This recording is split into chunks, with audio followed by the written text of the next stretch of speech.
Bem-vindo ao Mente Empreendedora, com William Câmara e Gustavo Oliveira. Fala galera, beleza? Aqui é Augusto, estou aqui com o Will Câmara, e estamos aqui para mais um episódio da Mente Empreendedora e o Líder do Futuro. Hoje, nosso convidado é o Henrique Galvani, né? Em vez de a gente apresentar ele, a gente vai pedir para ele se apresentar aqui um pouquinho, dar uma palhinha inicial sobre o que ele faz na Arara Investments, Arara Feed. Vamos lá, Henrique, seja muito bem-vindo. Obrigado, Gustavo. Obrigado, Will. Primeiramente, é um prazer estar aqui falando com vocês. Obrigado por todo mundo que está ouvindo aí. Eu sou o Henrique, 31 anos, aqui do interior do estado de São Paulo. Vocês podem ver pelo sotaque mesmo, né? Eu sou de Morro Agudo, uma cidade de 30 mil habitantes. Saí de casa cedo, aos 17 anos, fui fazer o colegial nos Estados Unidos. Morei numa cidade que é muito focada no agronegócio também, que é Lincoln, Nebraska. Nebraska é o Cornhusker americano, né? Então lá faz parte do Corn Belt, né? O cinturão do milho, produz muito milho lá. Só o estado de Nebraska inteiro tem mais irrigação que o Brasil, né? Então você vê o tanto que o agro realmente é avançado. Então, voltando ao Brasil, comecei de fato aqui fazendo ADM em Ribeirão Preto, uma cidade mais próxima de Morro Agudo. Logo entrei numa empresa, uma firma de auditoria, consultoria e M&A focado no agro, que é o grupo BLB Brasil. Fiz carreira como auditor contábil durante 6 anos, então atendia usinas de açúcar e álcool, agropecuárias, cooperativas de crédito, cooperativas agrícolas, produtores rurais querendo implantar governança e uma sucessão familiar também ali na empresa, né, na fazenda no caso. E aí em 2018 eu volto aos Estados Unidos, no momento que estava muito hypado o universo de startup aqui no Brasil, 2018, 2019, a gente teve o boom dos investimentos aqui. E aí comecei a conhecer o que a gente chama de mercado de venture capital ou capital de risco, né? E aí que minha trajetória de fato começa no universo de inovação, assim como o bichinho do agro me picou, o bichinho da inovação também me picou, e eu falei, pô, como unir as duas coisas que eu gosto muito, agronegócio e inovação, né? E aí que a gente funda a Arara Seed em 2022, é a primeira plataforma de investimento em startups do agro, food e clima. Então a gente, bem dizer, criou, bem entre aspas, como se fosse uma mini bolsa de startups. As startups fazem o seu IPO ali, né? A gente fala que o primeiro acesso ao mercado de capitais é pelo crowdfunding, é isso que a gente vai estar trocando ideia aqui hoje. Nos últimos 2 anos, a gente captou um pouco mais de 32 milhões de reais em investimentos através da Arara Seed. Muito legal. Inclusive, vou me corrigir aqui. Eu fui falar Arara Seed no começo, falei Arara Feed. Então, não sei onde eu estava com a cabeça. Faz Aliás, eu sentido, gosto. feed de alimentar, com feed de semente, tudo faz sentido. Acho que foi isso que eu pensei. E, aliás, gostei muito do nome, Arara, né? De onde veio esse nome, Henrique? Muito interessante, Gustavo. A gente estava pensando muito em como abrasileirar um mercado que é muito americanizado, né? No caso, termos, tudo mais. Inclusive, o nosso nome é um termo em inglês, né? Mas a arara, a gente quis trazer a questão de. Até tem uma ararinha que a gente montou em Lego aqui também.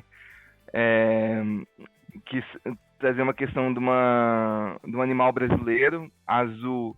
A gente quis fazer uma analogia na nossa curadoria, ou seja, de buscar startups que estão em extinção, né? De realmente ter uma boa curadoria, uma boa análise, um bom critério ali. E seed, do estágio que a gente investe, que é o estágio pre-seed, capital pré-semente, e também seed do agronegócio, né? Começa uma sementinha e de fato floresce. Então por isso que a gente teve o naming Arara Seed, trazer algo brasileiro com agronegócio e também com investimento. Muito legal. Sempre é interessante ouvir as histórias aí dos empreendedores, né? Também sou empreendedor, o Will também é, né?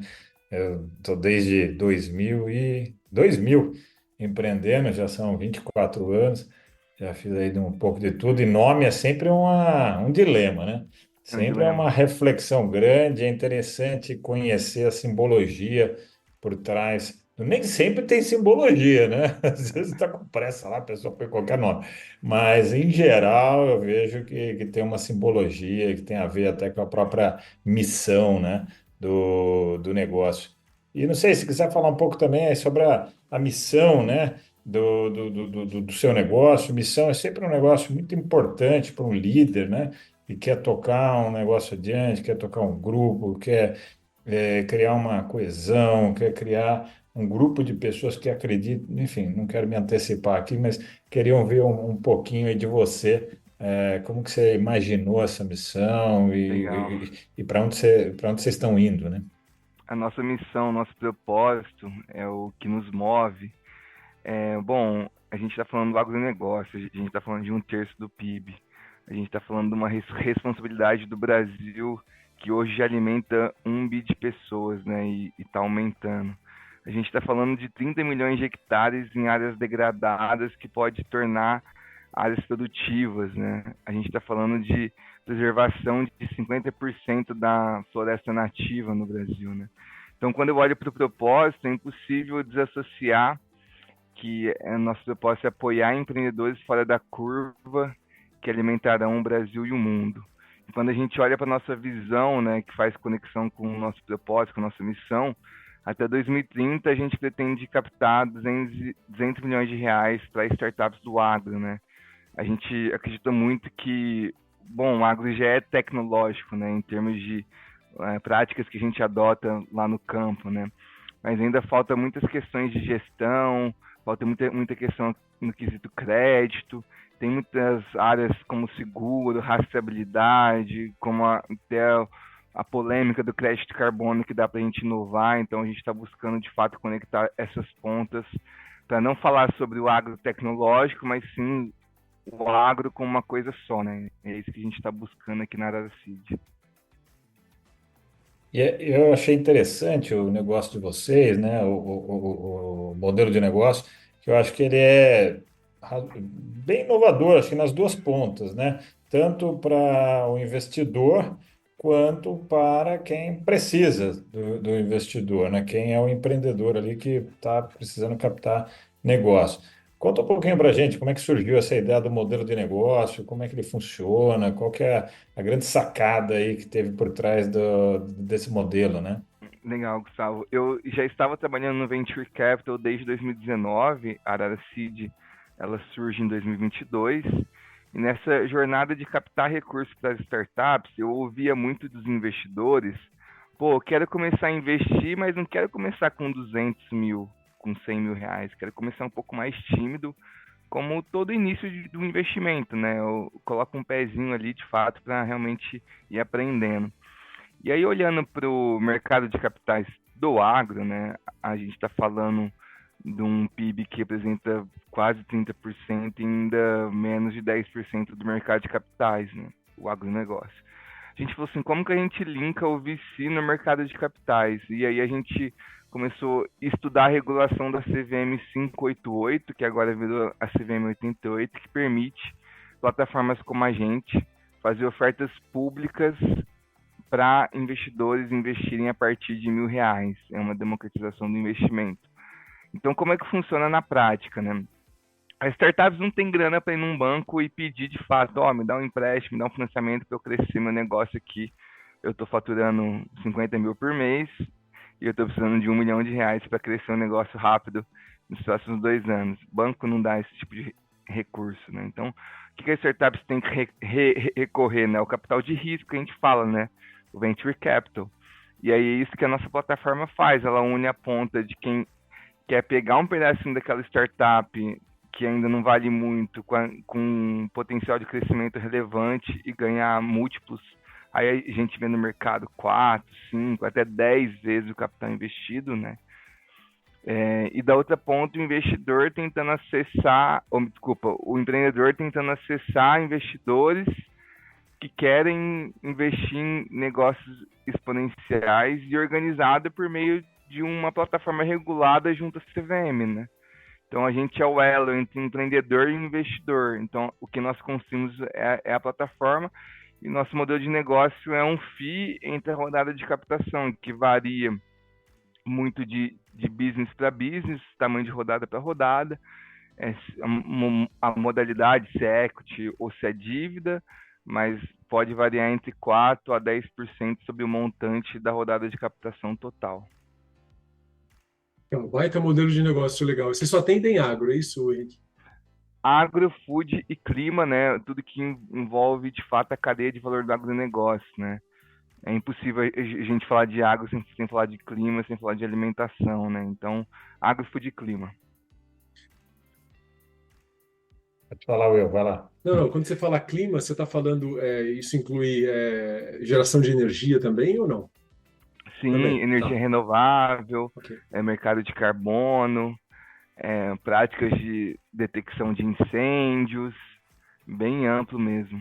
Que E legal. coisas que também você falou ali meio rapidamente, mas achei bem interessante, que tem uma quantidade grande de áreas degradadas, né? E isso, nossa, resolve três coisas de uma vez, né? Porque você vai produzir numa área ruim, você vai recuperar a área e ainda vai tornar o ambiente mais agradável para a sociedade, né? Então, achei muito legal. E Existem fora iniciativas hoje? demais, inclusive semana que vem eu tô indo pro Pará, a gente vai fazer uma captação para uma startup também que faz exatamente isso. Ela reúne investidores, hoje já tem mais de 360 investidores que aportaram grana ali para ela realmente comprar áreas degradadas, né? Que era uma pastagem degradada, ou uma área que já foi alguma produção, mas por descuido do produtor não produz mais nada. E aí é aquilo que você comentou, né? Investe naquela área para torná-la produtiva, consequentemente, além de melhorar a paisagem, melhora também, no caso, a absorção de carbono pelo solo, que hoje o solo é a principal fonte de absorção de carbono, e ainda produz alimento. Em uma área que valia, por exemplo, 4, 5 mil reais o hectare, ali na frente ele vende a 50 mil hectare, porque ela já é produtiva, já é uma área que já foi cuidada, já está uma área fértil e dá o retorno para os investidores, né? Então eu estou indo exatamente no Pará, não conheço ainda, eu estou ouvindo bastante aquela região do Matopiba, que está muito forte no agronegócio, Maranhão, Piauí, Pará, Tocantins e algumas áreas ainda do Goiás, que tem oportunidades relevantes lá.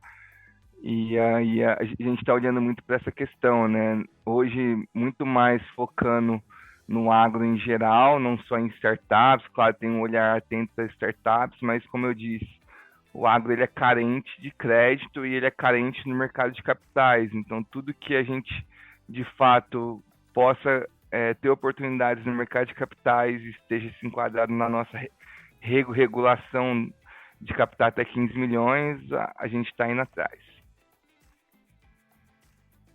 Muito legal, bem interessante, uma baita função aí social e ambiental, né? Além do, obviamente, do retorno financeiro, né? Mas eu sempre, acho que eu desde sempre, eu olhava essas áreas degradadas, eu falava, cara, eu pensava no Estado, né? Porque o Estado não faz nada com isso, mas acho que a iniciativa privada para isso é muito mais interessante, muito mais ágil e ainda tem um ganho com real estate, né? Demais.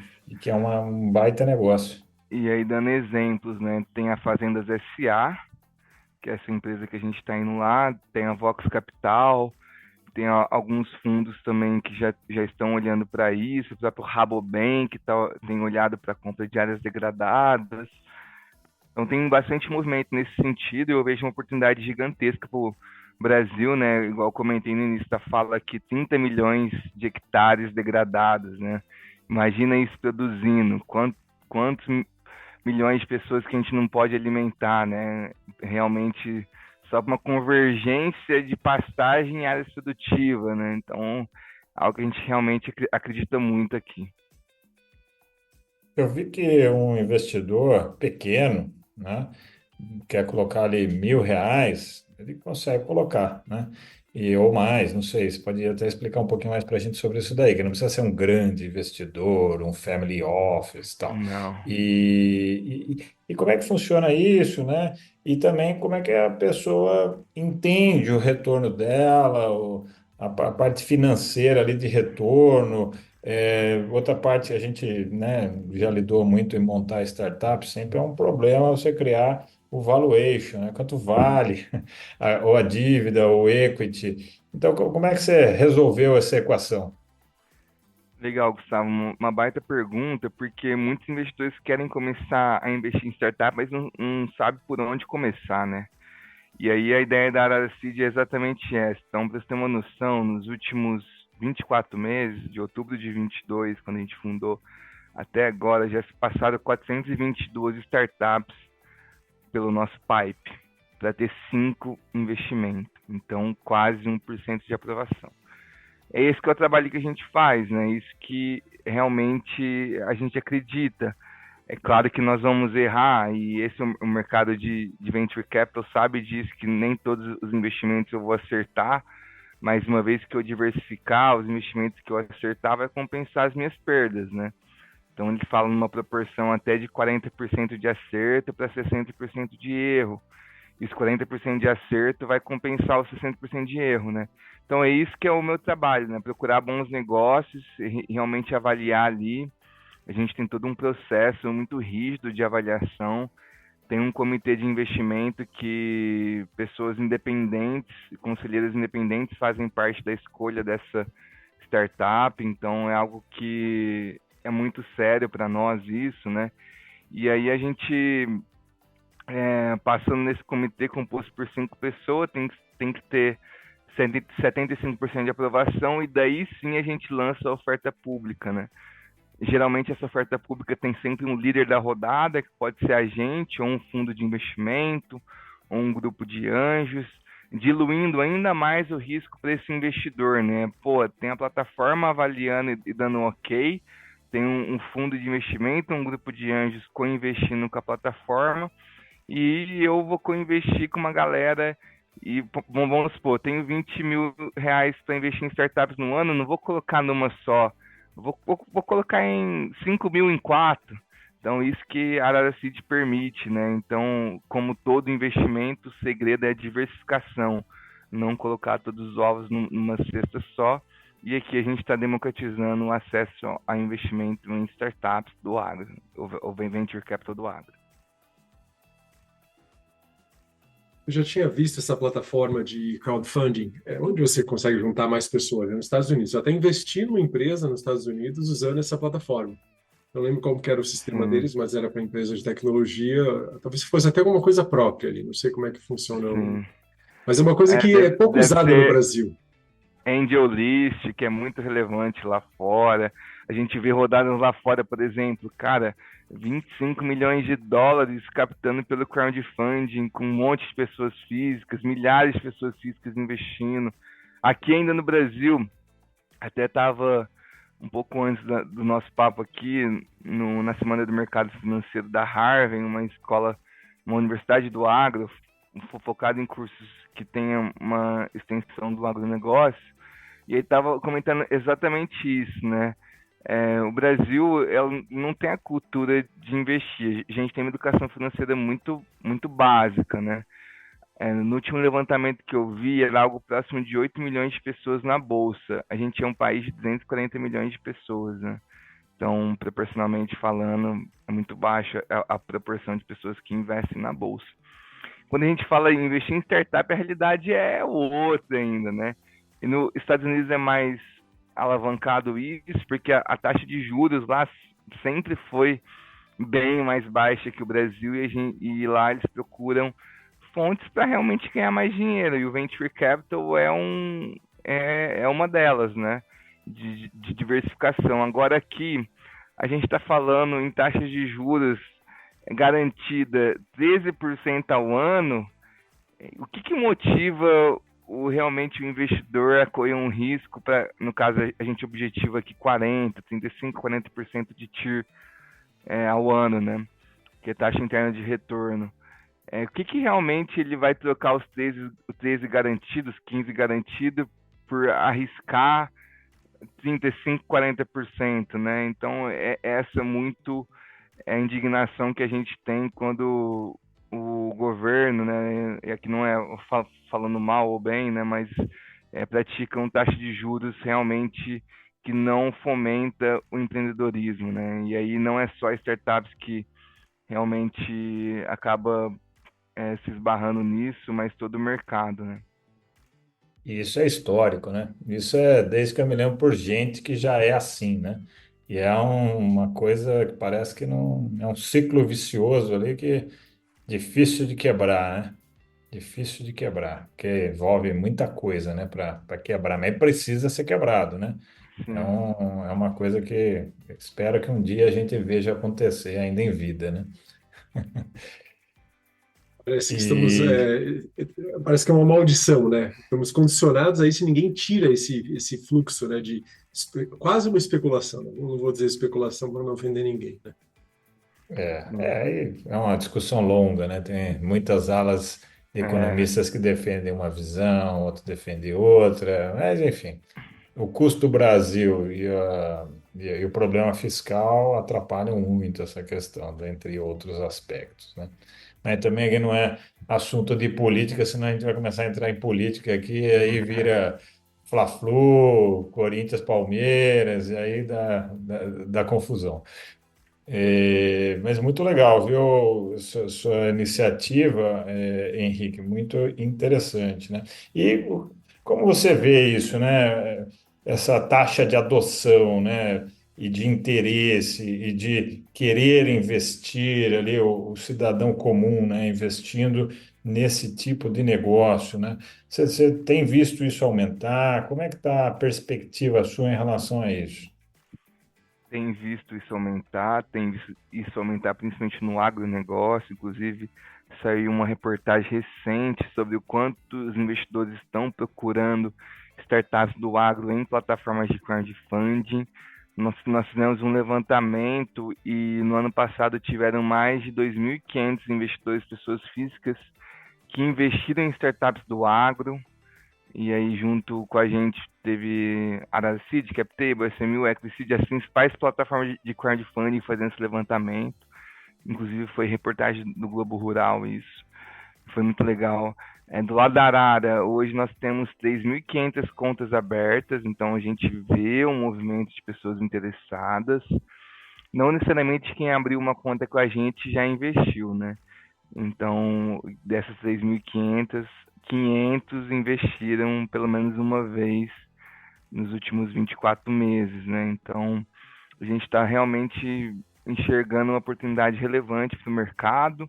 E aí, nossa visão de agregar outros produtos de investimentos, não somente startups, mas outros investimentos alternativos, como é o caso de fazenda, como é o caso que o brasileiro está mais acostumado, taxa de juros, você fazer um mini CRA, você fazer uma nota comercial focada no agro, uma debênture ali, tudo que envolva o mercado de capitais, atualmente a gente está olhando, porque numa construção de uma startup é isso, né? A gente não pode estar focado só numa coisa e estar fechado com aquilo, que vem aí um fator externo que a gente não controla, como o aumento de taxa de juros, e influencia diretamente o nosso negócio, né? Então, quais outros produtos de investimento que comunicam com esse, que faz a minha North Star Metrics, no caso aqui, que é base de investidores ativos, aumentar, né? E é isso que importa, a gente está percorrendo uma base de investidores. Se vai ser com startup, com fazenda, com juros, etc., não importa para nós, o que importa é realmente a gente conseguir aquele propósito nosso de apoiar os empreendedores que vão alimentar o Brasil e o mundo e conseguir captar os 200 milhões até 2030. Bacana, Henrique. Gostei de saber um pouquinho do negócio, que a gente estava curioso. Com a mesma curiosidade do Gustavo, porque é Arara, né? Então você explicou e foi muito interessante entender o business. E a gente gosta também de entender o empreendedor por trás do business. Quando você fala a gente, né? Vocês colocaram um propósito, uma missão para realmente de mudar o país, contribuir para uma mudança sustentável do país. Mas quem é o Henrique, né? Conta um pouquinho aí, você contou um pouquinho da sua formação, Você já teve lá, você estudou em Lincoln, Nebraska. Eu sempre lembro disso, porque tem um filme que passa Lincoln, Sim. Nebraska. Eu nem, nunca teria conhecido Eu essa fiz o cidade. colegial, o terceiro colegial lá em Lincoln, Nebraska, cara. Essa foi uma experiência incrível na Imagina, minha vida. É lá, né? de fato, eu vivi a cultura norte-americana raiz mesmo, sabe? Imagino. E é uma experiência que abre a cabeça de alguma forma, né? Então, aí vem a pergunta: o que que você considera que são as suas duas maiores qualidades que ajudam você no seu negócio, que vão ajudar o seu negócio a prosperar? Legal. Pô, essa é uma pergunta que dificilmente a gente pensa de nós mesmos, né? O que que são as nossas fortalezas que nos levaram até aqui. Aqui a gente Mas, pensa sempre no CPF atrás do CNPJ, sabe? Porque você vê é, muito CNPJ fazendo coisas fantásticas, mas quem fez aquilo foram os CPFs por trás, né? sim, mas para mim, principalmente, essa capacidade de se adaptar ao ambiente, cara. Eu sempre, desde o meu intercâmbio, eu tive muita facilidade de adaptar onde eu estava. Seja uma família de 70 anos de idade, seja na escola com molecada de 15 a 18 anos, eu sempre tive a leitura do ambiente. Isso é uma coisa que eu vejo como uma fortaleza minha. E a questão de persistência, cara. Eu ia falar disciplina, mas eu acho que disciplina é muito forte, mas persistência tem mais a ver comigo, de realmente persistir naquilo que eu estou buscando, né? Então, o que a minha trajetória foi, pô, eu entrei como trainee, fiz 6 anos de carreira como trainee, virei um sênior de auditoria. Fui para os Estados Unidos em 2018 pela segunda vez, estudar e vendo o que estava realmente acontecendo. Trouxe para a empresa, apresentei o projeto, falei assim, pessoal, eu aprendi sobre Venture Capital, Venture Builder, quero implantar isso na empresa, eu quero ser um dos sócios aqui da empresa. E arrojado também, né? Um pouco arrojado de nem saber direito o que estava fazendo e propor alguma coisa. Eu acho que esse é o espírito do empreendedor de fato, né? E aí a gente funda a BLB Ventures, começa a investir em startups, faz 5 investimentos, depois vem a Arada Seed, mais 5 investimentos. Então fez muito sentido para nós essa jornada e focar num segmento que realmente é o nosso core, que a gente entende que é o agronegócio. Em três palavras, aí, pelo que você falou, eu entendi adaptabilidade, né? Essa persistência e a ousadia. Você esqueceu da Ousadia. ousadia. A última coisa que você falou, acho que a ousadia está por trás. Resumiu bem, Gustavão. E são características fundamentais para quem quer empreender com uma startup. Às vezes uma empresa grande, ela não tem essa velocidade para se adaptar, ela não pode ser tão ousada, né? Sim. Persistente geralmente é necessário para qualquer tipo de negócio, você precisa ter essa persistência, né? De algum jeito, né? Seja mudando Mas linha de precisa ser produto. falado, né? Mas É, precisa ser falado, porque a gente tem e um monte de líder, de empreendedor que segue a gente, e por mais que a gente fale isso constantemente, é interessante ouvir, adorei, né? O CPF por trás do CNPJ, porque aí você vê, tá, pô, o cara chegou lá, fez isso, fez aquilo, tá, como? Não é só um hard skill, né? sim. Tem um monte de outros elementos. E aí o empreendedor tem que deixar muita vaidade de lado, porque, por exemplo, eu mesmo me peguei várias vezes pensando, pô, se eu tivesse fazendo carreira no mercado, ele tá ganhando muito mais dinheiro, sabe? O empreendedor, principalmente em startup, ele vai ver a grana só no exit.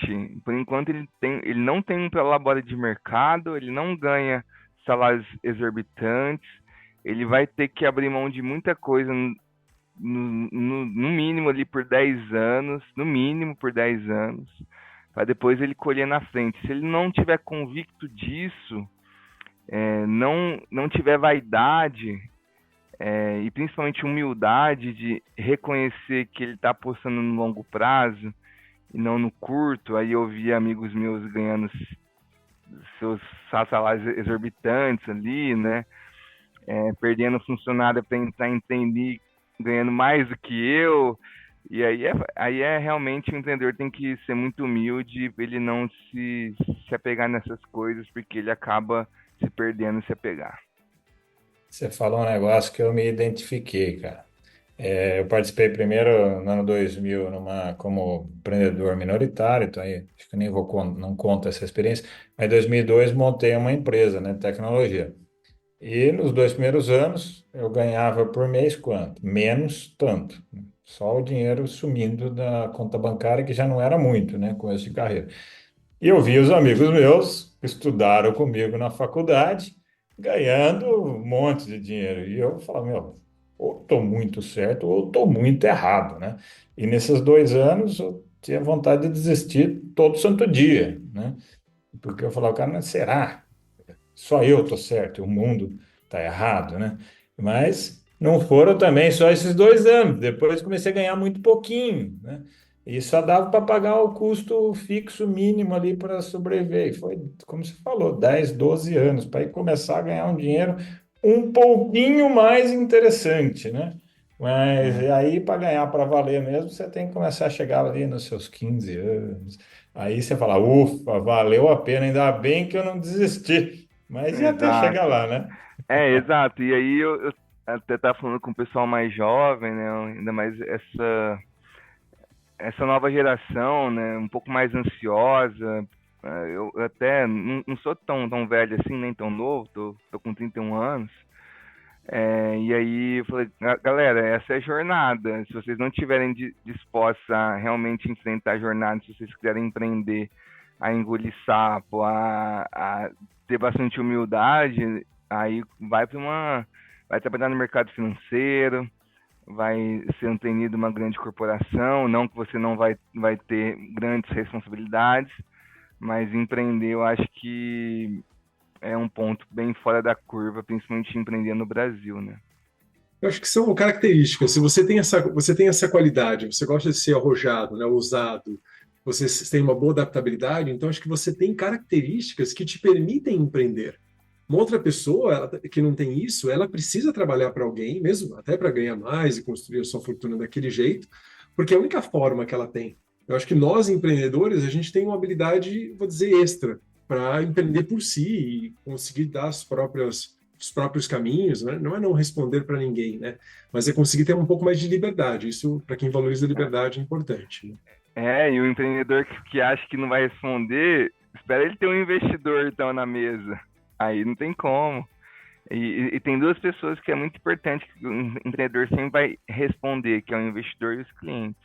Talvez na ordem os clientes e depois o investidor, né? Então essa é a jornada.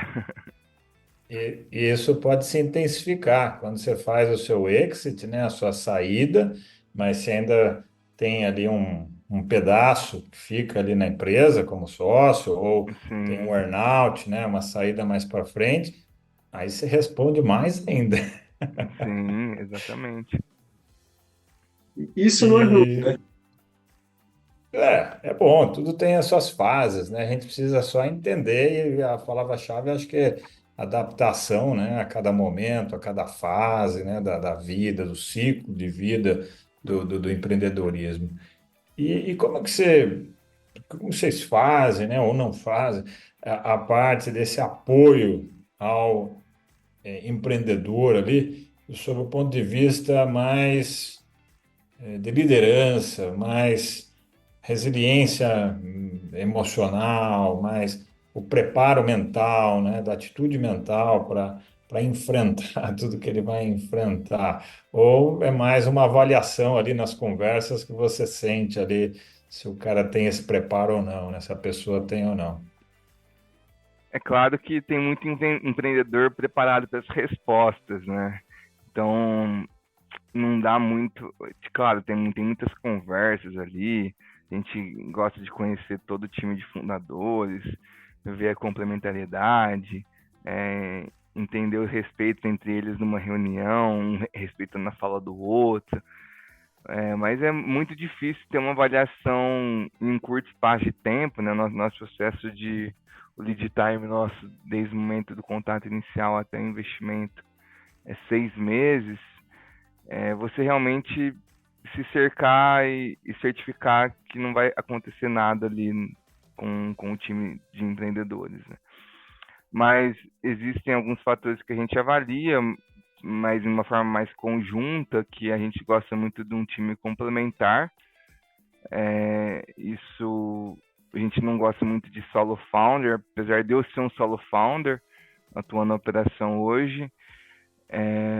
A gente prefere investimento em times que se complementam, tem alguém especializado em tech, tem alguém especializado em go-to-market, marketing vendas, tem alguém especializado em finanças e tem o CEO.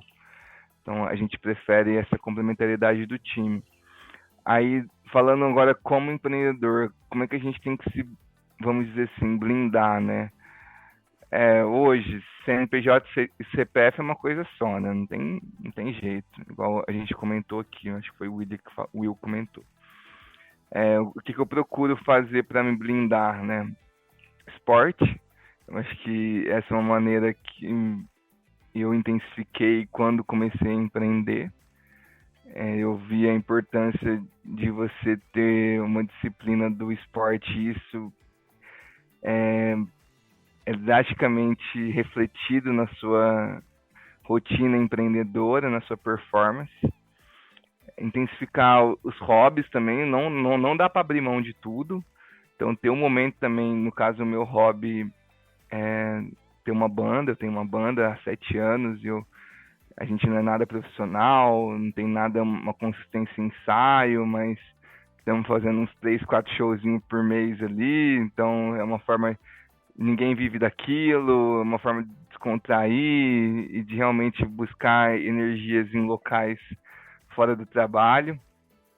E para mim, família é uma coisa muito importante também. Então é isso que eu tento me blindar como empreendedor, para que realmente a gente tenha uma mente empreendedora de alta performance, né? A gente tem que saber não só cuidar da gente, né, mas também cuidar da equipe, né? Muitas vezes, não sei quantas pessoas você lidera hoje atualmente na Arara, mas cuidar do time é importante, né? Manter o time. Acho que a pergunta do Gustavo foi com relação ao seu apoio com os empreendedores que vocês dão suporte, né? Eu não sei se era essa a intenção, Gustavo. Você me diga aí se era bem mais ou menos isso. Se eles acompanhavam, como eles avaliavam, né? A pessoa que vai entrar, se tem ali um acompanhamento, um suporte, é isso, enfim. Porque não é comum, eu sei que não é comum, né? Esse Sim. tipo de apoio ali, não é O tão que a comum. gente apoia, Gustavão, a gente sempre tem alguém da Arara ou de algum investidor nosso no conselho, né? E eu não estou falando no conselho administrativo, estou falando do conselho consultivo pelo estágio que a gente olha, né? Não tem ali uma responsabilidade em estatuto, mas é um advisor to the board, a gente chama aqui, né? Então, sempre vai ter alguém nas reuniões mensais ali que a gente acaba instaurando a governança, representando os investidores para apoiar os empreendedores nessa jornada. Legal, muito bacana. Bom, eu gostei muito do papo aqui. Eu acho que os aspectos que eu tinha imaginado aqui explorar e trocar ideias para entender o CNPJ e o CPF Eu tenho umas por duas trás do perguntas negócio. aqui. Tem? Então manda Tem. bala. Não, eu ia até comentar aqui, quando o Gustavo perguntou como é que você faria, que tipo de apoio que você dava, porque aqui na Upskill a gente faz um trabalho hiper personalizado numa plataforma. Então, a gente tem uma startup de treinamento de líderes através de uma plataforma. Então, eu e o Gustavo, a gente já trabalha desenvolvendo executivos há muitos anos, só que eles sempre pediam, né? Pô, como é que a gente desenvolve a equipe, né? Pega os outros líderes e desenvolver. Então, hoje a gente consegue colocar isso dentro de uma plataforma, um custo baixíssimo para treinar líderes a desempenharem melhor. Não só C-levels, mas qualquer líder dentro de uma empresa, né? Não sei se ele perguntou isso, mas a nossa expertise em soft skills, em habilidades humanas, como você falou, assim, conseguir deixar o CPF arrumado para que o CNPJ, como um todo, né, performe bem. Né? Não sei se era esse intuito, Gustavo, mas eu acabei me antecipando. Eu vou direto para a pergunta.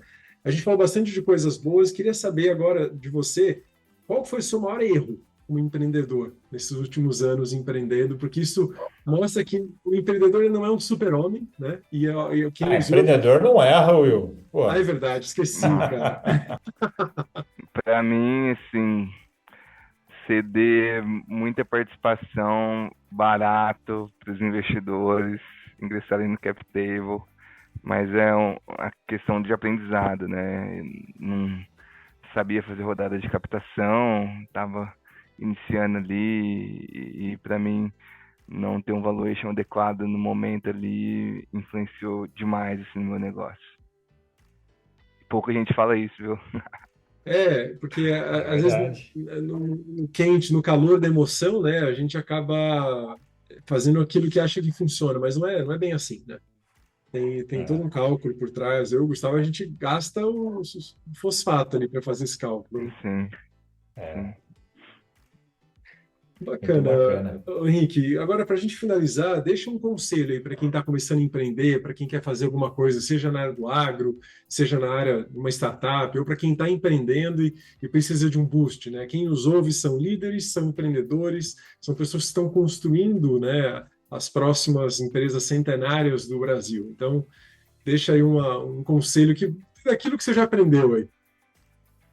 Bom, primeiramente eu tenho muito a aprender ainda, mas o que eu aprendi é muito de lifelong learning, sempre estar aprendendo, né? Buscando estar rodeado de pessoas que realmente têm histórias e têm propósitos parecido contigo, tá também cercado por no final de semana, inclusive, também por pessoas realmente que vai te agregar ali, isso eu valorizo muito. Eu não acreditava, né? Até ver um gráfico que mostra uma curva que o quanto que a gente vai concentrando a amizade conforme vai ficando mais velho, né? Pô, começo, eu não acreditava nisso, com 18 anos tem um círculo de amigos gigante, agora já nos 30 isso reduziu, já dá para contar quase numa mão ali os principais amigos, então isso acho que é uma fase muito relevante na nossa vida de escolhas, né? Porque o empreendedor sempre vai estar colocando escolhas, ainda mais quando você empreende jovem. Eu comecei com 26 anos. E aí vendo muitos amigos curtindo a vida também, sempre falo, pô, será que esse é o caminho? É, e aí me abdiquei de bastante coisa, que são escolhas. Eu ainda não sou empreendedor de sucesso, eu até falo isso com o pessoal, né? A gente está buscando, eu acho que o sucesso de fato dos empreendedores de empresas de tecnologia não existe. É quando ele vai começar a olhar e investir em outras empresas de tech, outras startups, mas e também um último conselho é de nunca abandonar a nossa saúde física e mental, principalmente, porque tem certos momentos que a gente vai estar tão focado no trabalho, tá trabalhando suas 12 horas por dia, mas isso não se sustenta a longo prazo. Isso não se sustenta a longo prazo. Então, sempre buscar essa conciliação é muito importante. Não é 8 ou 80. Para mim, tem que ter uma coisa conciliada e isso, no final das contas, reflete diretamente na nossa performance. Pode parecer bobeiro o que você disse, mas é para dar uma chacoalhada. A gente atende muito empreendedor, muitos líderes de empresas que não conseguem balancear muito bem isso e pagam caro isso, pagam com saúde, né? A gente está vendendo a própria saúde. Isso não paga as contas a Exato. longo prazo, né? E quando for para a gente aproveitar, a gente não vai ter saúde. Porque aí a gente deixa de fazer agora, e quando fizer 50, 60 anos, a hora que for aproveitar de fato ali, toda a jornada que a gente tá plantando para colher lá na frente, não vai aproveitar, né? Verdade. Bom, minhas perguntas foram feitas aqui, Gustavo. Se tiver mais alguma, manda aí. Senão, Henrique, foi um prazer falar contigo. Legal conhecer um tipo de business que está mudando o país e a gente nem sabia, cara. Então, muito legal te conhecer mesmo e a gente trocar as figurinhas aqui. Ótimo, não, adorei também o bate-papo aqui. Obrigado, viu, Henrique, por esse tempo aí. Foi quase um pouco menos de uma hora, né? Mas foi fluido, foi fácil, né? Esse tipo de bate-papo é ótimo. Gostaria de ter um bate-papo desse por dia com empreendedores diferentes. Obrigado, Will. Obrigado, Gustavo. Para mim é um prazer estar aqui com vocês, falando no podcast. Já ouvia e agora ainda mais vou intensificar. Obrigado a todo mundo que ficou até aqui, até agora. E por último, queria deixar uma mensagem que é impossível a gente falar de agronegócio sem falar de impacto. quando a gente fala em produzir mais e menos terra, utilizando cada vez menos defensivos químicos, utilizando menos recurso hídrico e realmente alimentando o planeta, a gente está falando de agro na veia, por isso que a gente está investindo no agronegócio, por isso que a gente acredita. O agro ele comunica muito bem internamente, mas muito mal externamente para quem não é do setor, então isso a gente precisa mudar. Tem muita coisa massa que a gente faz que não é realmente exposta como deveria. A gente é líder em adoção de biológico, a gente é um dos países, se não o país que mais preserva no mundo. A nossa produção plantio direto a gente faz há muito tempo, quase 20 anos que a gente faz plantio direto, com cobertura de solo. Então, realmente, o agro ele tem que se comunicar melhor, muito além do setor, e é isso que podcast como esse faz a gente trazer, de fato, a visão de realmente quem é do setor para quem é de fora. Tá aí uma oportunidade de negócio que você acabou de falar. Uma agência de marketing especializada em mudar essa percepção do agro externamente. Está aí uma oportunidade de negócio. Um propósito. Fica a dica. Fica a dica, fica a dica. Quem está ouvindo a gente, se tiver alguma pergunta para o Henrique ou para a gente, é só deixar aqui nos comentários que a gente vai ter o maior prazer em responder. Então, Henrique, obrigado. Gustavo, obrigado. Boa noite e até a próxima. Até a próxima. Grande abraço. Se você gostou do que falamos nesse episódio e quer ficar por dentro de mais conteúdo e atualizações, ou ainda mandar sugestões de temas do que você quer ouvir por aqui, siga o Instagram, @a mente do líder futuro. Até o próximo episódio.